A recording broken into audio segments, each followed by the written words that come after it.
அமெரிக்காவின் வரி விதிப்பு நடவடிக்கையால் திருப்பூரில் 500 கோடி ரூபாய் மதிப்பிலான 35 லட்சம் வணிக நாடைகள் தேக்கமடைந்துள்ளதாக ஏற்றுமதியாளர்கள் தெரிவித்துள்ளனர்.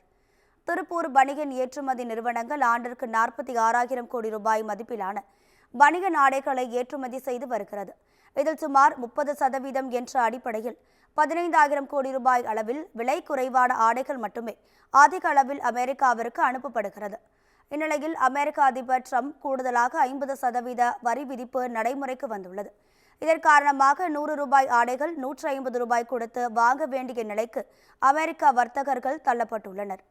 விற்பனையின் போது ஆடைகள் 150 ரூபாய் என்ற உச்ச விலையை அடையும் என்பதால் அமெரிக்க வர்த்தகர்கள் இந்தியாவில் கொடுத்திருந்த பனியன் ஆர்டர்களை பெறுவதில் தயக்கம் காட்டி வருகின்றனர்.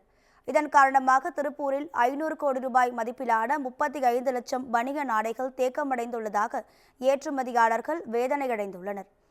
இதுகுறித்து செய்தியாளர்களை சந்தித்த திருப்பூரை சேர்ந்த ஏற்றுமதியாளர் முகமது யூசுப், 50% வரி விதிப்பு நடவடிக்கையால் ஆடைகளை வாங்க அமெரிக்க வர்த்தகர்கள் 30% வரை தள்ளுபடி கோருவதாகவும், நஷ்டத்தை தவிர்க்க 25% தள்ளுபடி கொடுத்து ஆடைகள் தயாரிக்கப்பட்டு வருவதாகவும் தெரிவித்துள்ளார். அங்கே ஒரு 15 இயர்ஸ் தான் எக்ஸ்போர்ட் பண்ணிட்டு இருக்கோங்க. ஸோ சின்ஸ் ஒரு 15 வருஷமா அதில் பண்ணிட்டு இருக்கோம். இந்த மாதிரி இம்பாக்ட் இது வரைக்கும் நமக்கு ஏற்படலை.